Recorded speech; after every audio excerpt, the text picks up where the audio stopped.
me talk to you. Talk to you indeed we will. How about it, Jesse? What's going on, MC? We're here for another edition of the Harris Made Chef Services Tailgate Show. And we got our boy Razorback Zach with us, but he's audio only today. What's going on, Z? Got to unmute, Z. There you go. What's up, fellas? Oh, man, we're just getting ready. Watching, I don't know about Jesse, but we were talking about this earlier. We're watching the blindfolded pillow fight going on right now between Mississippi State and Florida, among a few other things. But we got bigger fish to fry, man. We got Auburn coming up here in right about an hour from right now, maybe just a tad bit over an hour. And something I found interesting this morning, the entire game day crew, with the exception of Herbie, picked Arkansas. Is that good or is that bad? I really don't put too much stock in the game day crew anymore. Don't ask me why. I I don't know. Jesse, what do you think, man? Because am I overshooting this? I mean, I'll put stock in Saban's choice. Pat seems to like the Hogs.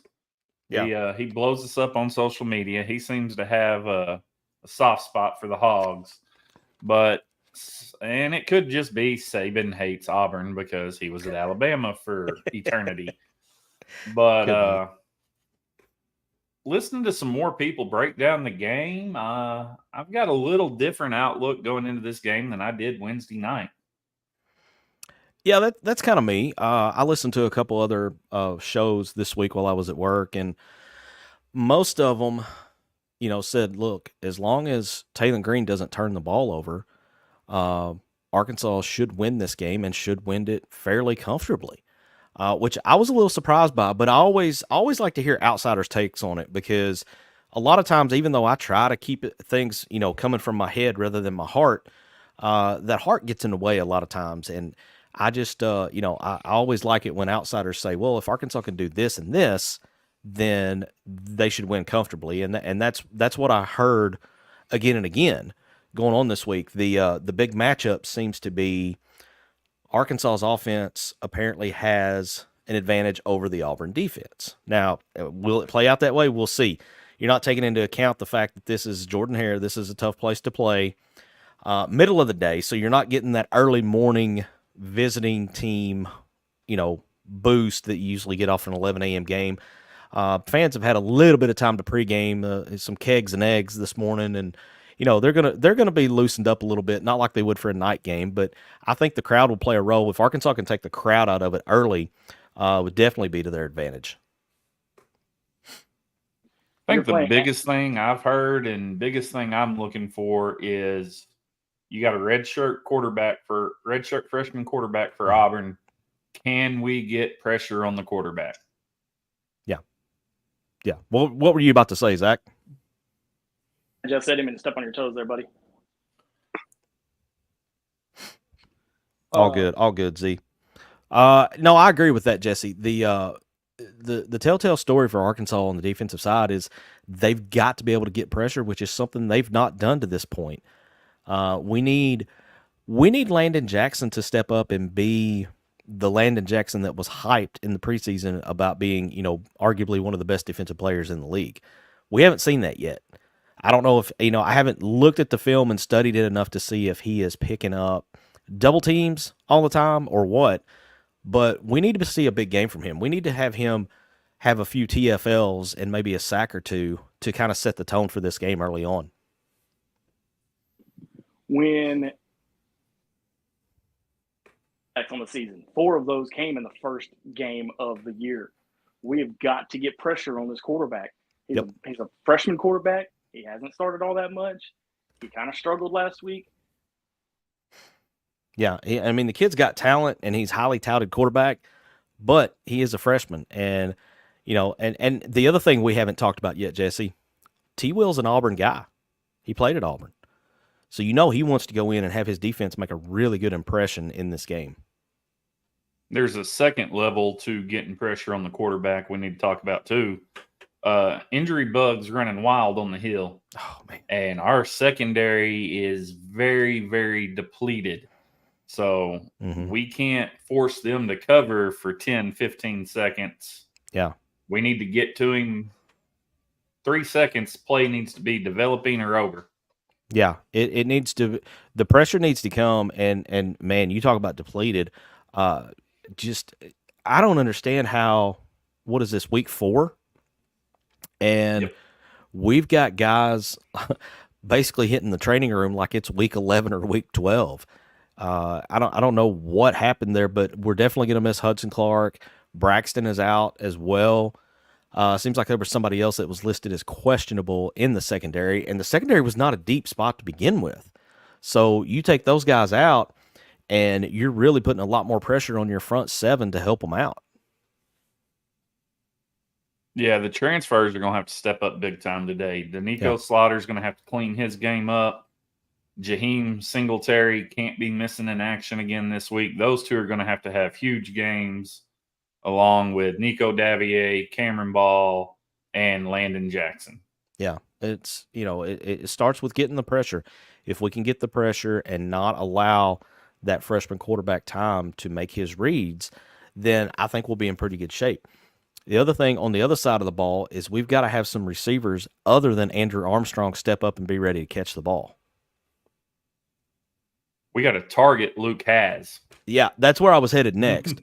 Was, you've got a guy that is obviously a weapon. We saw that last year in the limited amount of time that he got. And I'm surprised we haven't seen him targeted more, because in a Petrino offense, you think about guys like DJ Williams. DJ was played an intricate role of Bobby's offense when I would say it was really cooking.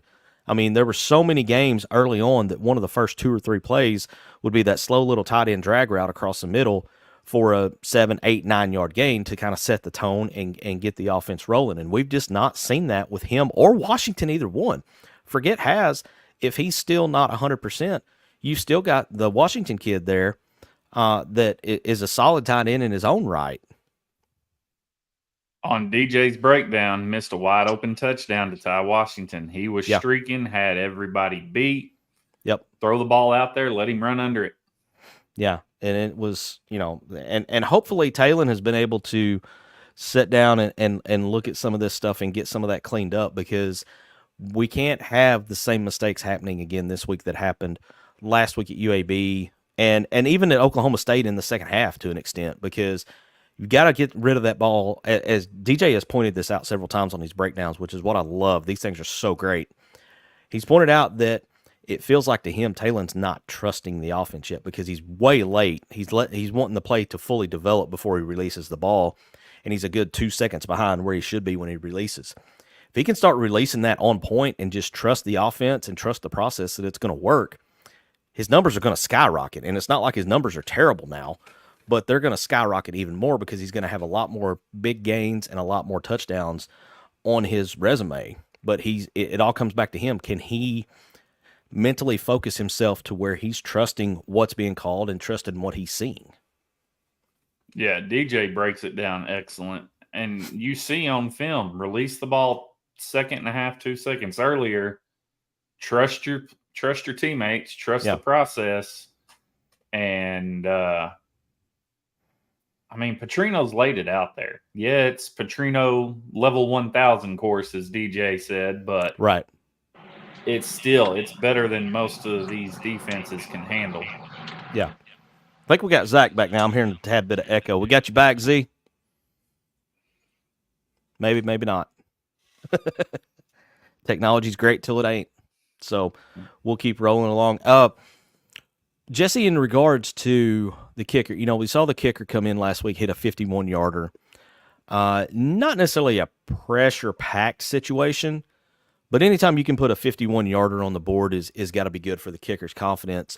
And I think that could be big coming into this week, because, this feels like a game that it could come down to a field goal late in the game from, 35-plus out. And we all know kickers are a little different in the head anyway. So the fact that he was able to get that under his belt last week, hopefully it'll pay dividends when he gets in a similar situation this week, if he does get in a similar situation. The only thing that worries me about that, MC, is after he hit that 51-yarder, he missed a 42-yarder or 45-yarder. So I feel like any positive momentum he had gained with his mental state there got rattled right back with that next miss, especially as close as the game was. Yeah, and that's a fair point. You know, and he had the friendly environment that he was kicking in last week. This week would be just a little bit different, being on the road down at Auburn. I don't know, man. We'll just have to wait and see what happens. There's a lot of underwriting stuff going into this game. You know, there's the feeling that Freeze kind of ran up the score a little bit last year. Maybe not. I mean, I feel like Arkansas really let go of the rope early, and Auburn never did let go. So it's going to give the appearance that he was trying to run up the score. And let's be honest about that, okay? While we're talking about that, my thought on that is your backups, when you get your backups in and they get time out on the field in a situation like that, they're going to go out there and play their hardest as well, and they deserve to for the way they've been practicing, because they've been practicing just as hard as everybody else. I'm not going to tell my backups to, you know, be worried about anybody's feelings and not try to score. I want my backups to go out there and play the best they can, and if they put more points on the board, that's on the defense for not stopping us. That's just kind. I mean, I kind of share the same mentality that Steve Spurrier had on running up the score. And you don't want the score run up, get better. They're all getting paid. There's no such thing as running up a score, in my opinion. No, I agree. Your job is to stop the other team. If you can't stop the other team, well, you better keep trying, because until you stop them, they have every right to march down the field and score. Yeah, and a buddy of mine gave an analogy on running up the score one time, and it stuck with me. He's like, you know, if you're watching a NASCAR race, and let's say Kyle Busch, because that's just the first one that come to my head. Kyle Busch gets out, and he's lapping the field. He's, you know, a lap, 2 laps ahead of the field. Well, nobody's going to tell Kyle Busch to slow down so everybody else can catch up. If he can lap them 5 times, he's going to try to lap them 5 times. And I thought that was a pretty good analogy of, you know, it's very similar to guys scoring, you know, basically at will, because the other team has let go of the rope. Old D-Mads in the comments. Okay. We got to get this one. I still have a bad taste in my mouth for ruining my engagement last year. Yeah, hopefully that was the Auburn game, wasn't it? Hold on. I was actually at that game, okay? And I was a few seconds. Have y'all got me? Am I back? Yeah, we got you. We got you, Z. We got you this time. Finally. You got to love technology. I've been trying for 10 minutes. I was at that game, and when I'm the more, you know, when I can hear the crowd from his section going, "She said yes, she said yes," and then on my area, I was more entertaining than what was on the field. There's a problem. Yeah, yeah. I feel like the Hogs kind of owe Dylan one for kind of messing up the engagement last year. So hopefully that can come back. Let's not forget that this is a big opportunity for our guys, especially Arkansas. Yeah, absolutely. Because this gives them the young guys that are here the opportunity to step up and go, hey, we know what happened last year. We know you guys got blown out at home. We're going to come in. We're going to avenge that, and we're going to take care of business. Everybody remembers 2020, Bo Nix, screw you, Mark Curls. He threw that ball backwards, by the way. Absolutely. You know, there's, and I said this on Dave's show, there's a lot of animosity in this game right now. There's a lot of animosity in this game. So you have to be ready. Now, the key to the game, I know I'm jumping ahead, Jesse, and I'm sorry, but the key to the game is our running game. If we can lean on Jaquindon Jackson, he is probably the best running back in the SEC right now. He's probably one of the favorites in the SEC right now. If we can lean on him, I think we're going to be very successful today. I would agree with that. You know, establish ball control, just dominate time of possession, and let Jaquindon Jackson do his thing. I mean, you let him run up and down the field, and then what that does is that changes the defense's approach, because we talked about this on Wednesday night, guys. Going forward, the approach of every defensive coordinator is going to be to try to shut down Jaquindon Jackson and make Taylon Green beat you with his arm. Well, if Jackson is out here running wild and getting, say, 5-6 yards a carry, they're going to lock down on that even further, and it should open some things up in the passing game as far as receivers running wide open. But then we come back to the point of, are we going to see more of the iron skillet hands if we throw to anybody other than Armstrong? Or are these guys, have they put that behind them and they've got the good stick 'em on their gloves now and going to be able to bring in some of these catches? Well, but at the same time, by the way, Brad Staten, I am entertaining. Thank you. You tune in every week, so there you go. No, and the thing is, again, we've talked about this for 3 weeks now. Yeah. The mistakes that we make are all mental mistakes. And our Achilles heel on offense has been this way for years, and we've said it multiple times, is the quarterback center exchange. When you're throwing that ball to the left, to the right of Taylor Green, it throws his timing off, which throws his throw off to the receivers. Yep. It starts right there. It starts up front. The smallest detail can throw an entire play out of its routine, I guess, is for lack of a better term for me to use. And if he's trying to catch a high snap or one that's to the left or to the right, he's got to quickly reset himself and get back to where he can look to where guys are supposed to be. I don't know. I can't get a good feel for this game. I had said on Wednesday night I picked Auburn to win this game, but after listening to some of these impartial guys come back and talk about how it's not as cut and dry as I claim it to be, and that they all feel like Arkansas has a better chance, I'm kind of like Jesse. I'm kind of changing my tune a little bit to see what's going to happen, and I'm trying to not be so much doom and gloom, but you're Captain Optimistic, and see, don't lie. That'll be me in hoops, is Captain Optimistic in hoops. You're gonna be so insufferable. Oh, dude, I'm gonna be like, Bo Mattingly ain't gonna have nothing on me when it comes to spreading the propaganda when it comes to hoops. Thank God I'm taking some time off from the show. I don't know if I could take that. Oh, it's gonna be fun.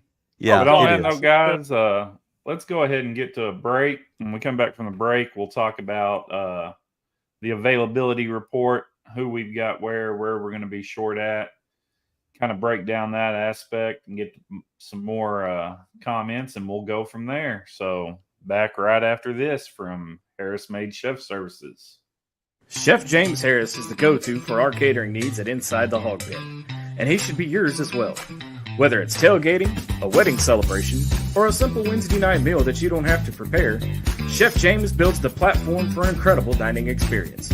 And with a wide variety of styles and influences, you can be sure Chef will have the menu ready for whatever your needs are.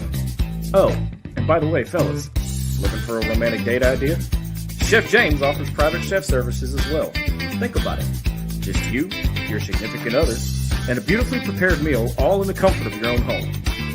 Check out Harris Made Chef Services now on Facebook at Harris-Made, or give Chef a call at 609-816-5629 to discuss your culinary needs.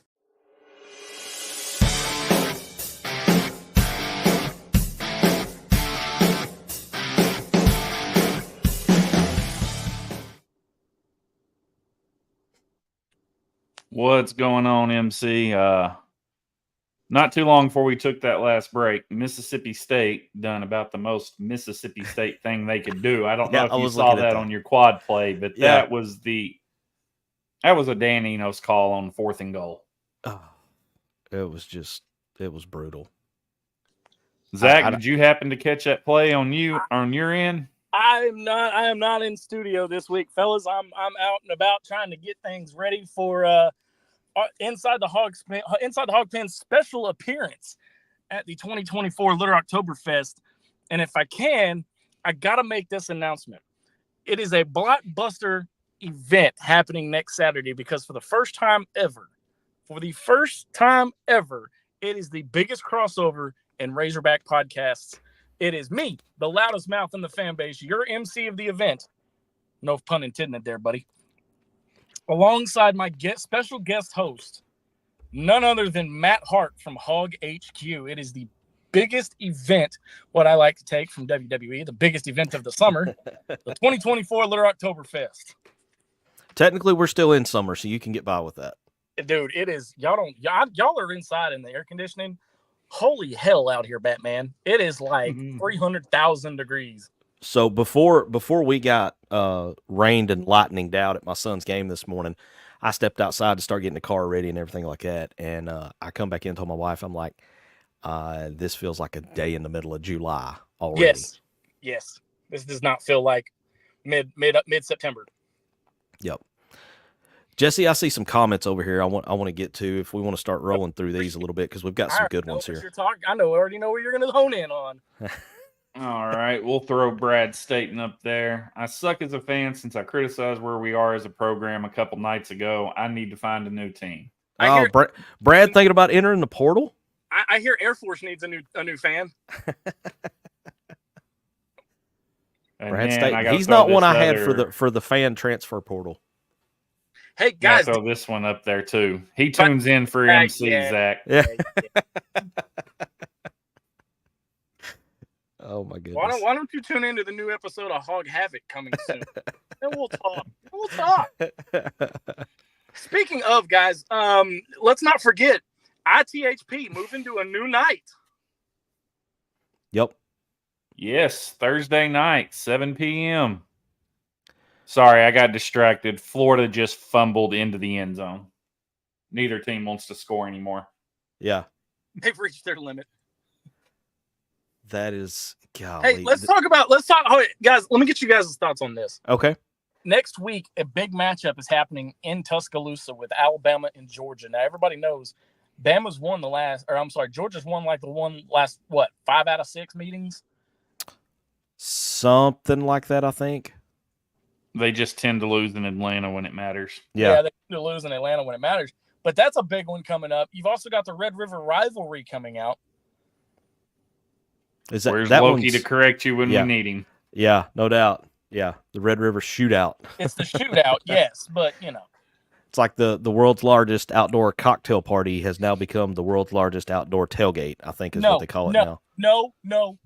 It will always forever be the world's largest outdoor cocktail party. I agree. With the political correctness. I agree, man. I agree.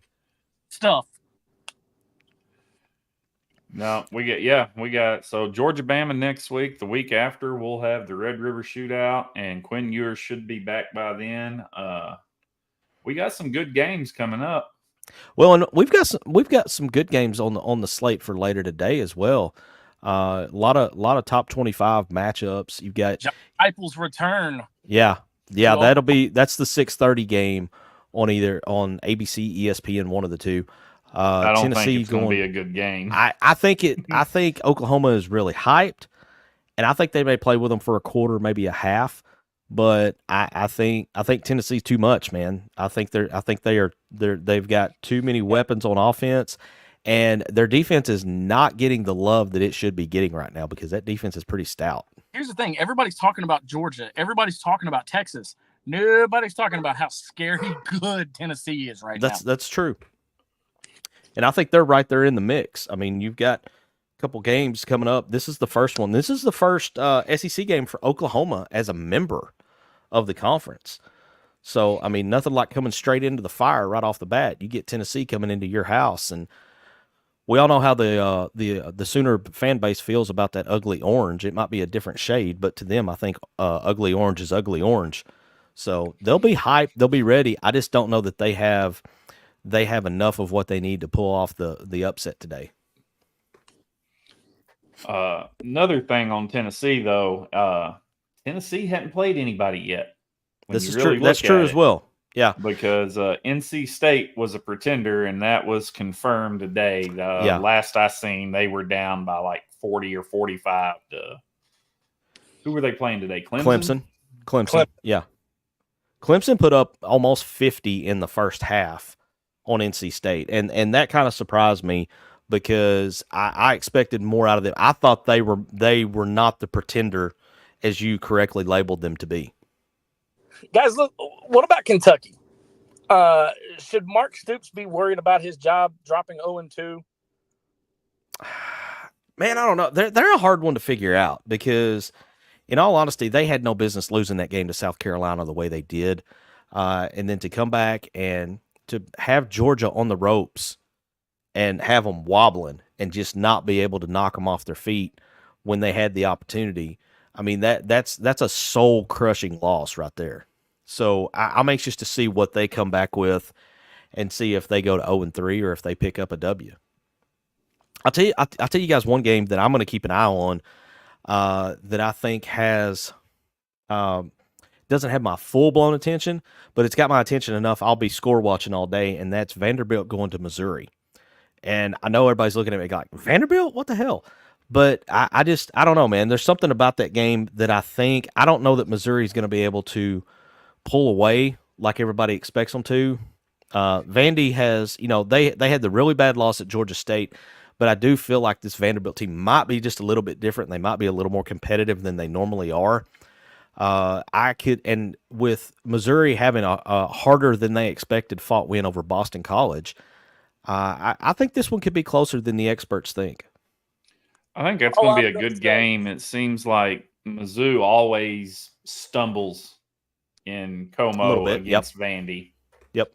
I know I picked Missouri Wednesday night, but anchor down, baby. Anchor down. Oh, I'm anchored down all the way in that one. I don't know that they can do it, but I think they can put another scare into Missouri, kind of like what Boston College did, because I don't think any Missouri fan went into that Boston College game expecting it to be as tough as it was. So it'll be interesting to see what happens with them. Guys, as we get close to wrapping this up here, we'll go kind of around the horn. If you had to bring it down to one, maybe two key points that'll determine today's outcome, what's it going to be? Zach, you go first. Run the ball. Run the ball. and forgive. That's fair. Okay, I know Baxter Meeks is watching, and yeah, he's commenting. Yeah. Yeah, and I know James Harris is traveling back from South Carolina, but I'm going to say this and forgive my PG-13 language, but run the damn ball. Baxter sent me a text a while ago, said that there is a very nasty rumor floating around on the internet that Zach is a lifelong Auburn fan. Oh, whoa. What?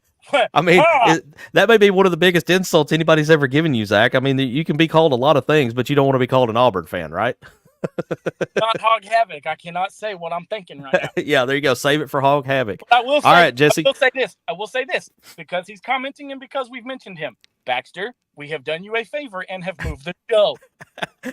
Yes. Yeah. And this is how you repay Zach for moving the show off of Wednesday nights to Thursday nights.